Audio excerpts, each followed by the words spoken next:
यहोशू की पुस्तक 22वां अध्याय। कुल वचन 34। पूर्व में बसे गोत्रों को घर वापस जाने की अनुमति।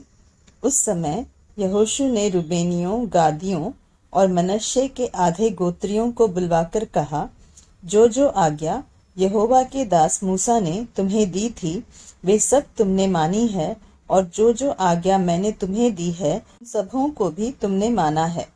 तुमने अपने भाइयों को इतने दिनों में आज के दिन तक नहीं छोड़ा, परंतु अपने परमेश्वर यहोवा की आज्ञा तुमने चौकसी से मानी है। और अब तुम्हारे परमेश्वर यहोवा ने तुम्हारे भाइयों को अपने वचन के अनुसार विश्राम दिया है।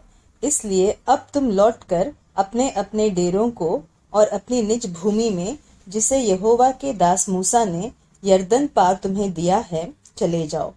केवल इस बात की पूरी चौकसी करना कि जो जो आज्ञा और व्यवस्था यहोवा के दास मूसा ने तुमको दी है उसको मानकर अपने परमेश्वर यहोवा से प्रेम रखो, उसके सारे मार्गों पर चलो, उसकी आज्ञाएं मानो, उसकी भक्ति में लवलीन रहो और अपने सारे मन और सारे प्राण से उसकी सेवा करो।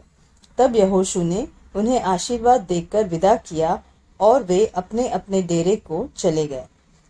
मनश्शे के आधे गोत्रियों को मूसा ने बाशान में भाग दिया था, परंतु दूसरे आधे गोत्र को यहोशू ने उनके भाइयों के बीच यरदन के पश्चिम की ओर भाग दिया।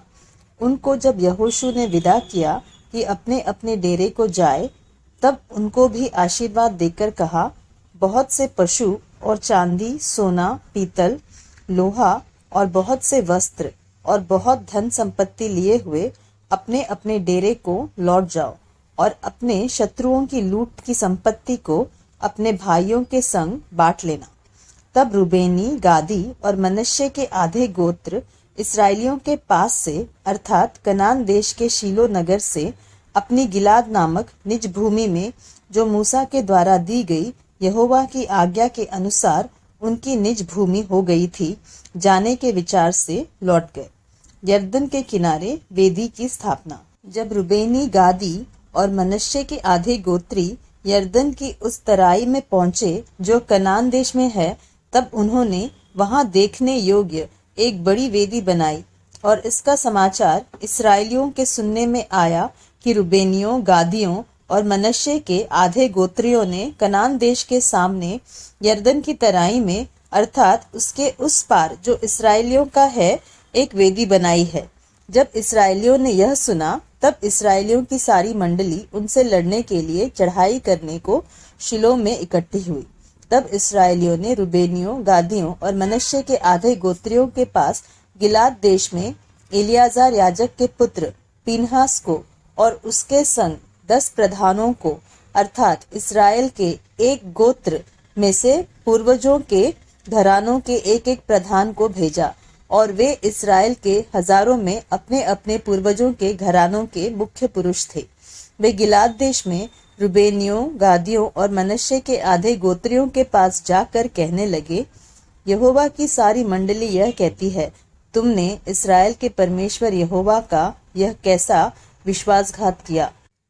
आज जो तुमने एक वेदी बना ली है, इसमें तुमने उसके पीछे चलना छोड़कर उसके विरुद्ध आज बलवा किया है। सुनो, पोर के विषय का अधर्म हमारे लिए कुछ कम था। यद्यपि यहोवा की मंडली को भारी दंड मिला, तो भी आज के दिन तक हम उन अधर्म से शुद्ध नहीं हुए।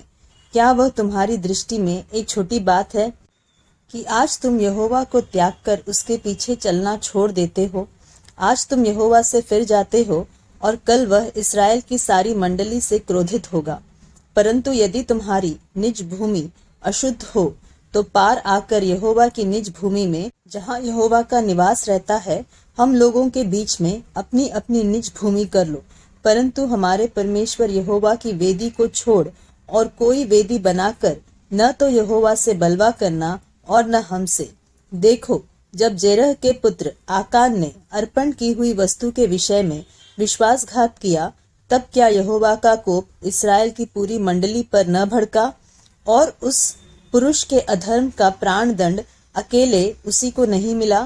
तब रूबेनियों, गादियों और मनश्शे के आधे गोत्रियों ने इस्राएल के हजारों के मुख्य पुरुषों को यह उत्तर दिया, यहोवा जो ईश्वरों का परमेश्वर है, ईश्वरों का परमेश्वर यहोवा इसको जानता है। इस्राएली भी इसे जान लेंगे कि यदि यहोवा से फिरके या उनका विश्वासघात करके हमने यह काम किया हो तो तू आज हमको जीवित न छोड़।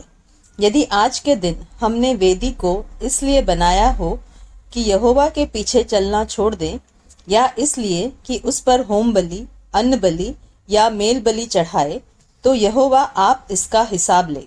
परंतु हमने इसी विचार और मनसा से यह किया है कि कहीं भविष्य में तुम्हारी संतान हमारी संतान से यह न कहने लगे, तुमको इस्राएल के परमेश्वर यहोवा से क्या काम। क्योंकि हे रुबेनियों, हे गादियों, यहोवा ने जो हमारे और तुम्हारे बीच में यरदन की सीमा ठहरा दिया है, इसलिए यहोवा में तुम्हारा कोई भाग नहीं है। ऐसा कहकर तुम्हारी संतान हमारी संतान में से यहोवा का भय छुड़ा देगी। इसलिए हमने कहा, आओ हम अपने लिए एक वेदी बना ले, वह होम बलि या मेल बलि के लिए नहीं, परंतु इसलिए कि हमारे और हमारे बाद हमारे और तुम्हारे वंश के बीच में साक्षी का काम दे। यह हमसे दूर रहे कि यहोवा से फिरकर आज उसके पीछे चलना छोड़ दे और अपने परमेश्वर यहोवा की उस वेदी को छोड़कर जो उसके निवास के सामने है, हम होम बलि और अन्न बलि या मेल बलि के लिए दूसरी वेदी बनाएं। रुबेनियों, गादियों और मनश्शे के आधे गोत्रियों की इन बातों को सुनकर पीनहास याजक और उसके संग मंडली के प्रधान, जो इस्राएल के हजारों के मुख्य पुरुष थे, वे अति प्रसन्न हुए।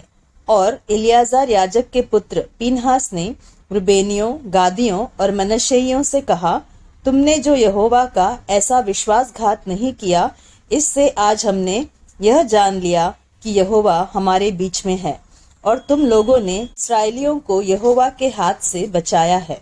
तब इलियाजार याजक का पुत्र पीनहास प्रधानों समेत रुबेनियों और गादियों के पास से गिलाद होते हुए कनान देश में इस्राएलियों के पास लौट गया और यह वृत्तांत उनको कह सुनाया। तब इस्राएली प्रसन्न हुए और परमेश्वर को धन्य कहा और रुबेनियों और गादियों से लड़ने और उनके रहने का देश उजाड़ने के लिए चढ़ाई करने की चर्चा फिर न की। और रुबेनियों और गादियों ने यह कहकर, यह वेदी हमारे और उनके मध्य में इस बात की साक्षी ठहरी है कि यहोवा ही परमेश्वर है, उस वेदी का नाम एद रखा।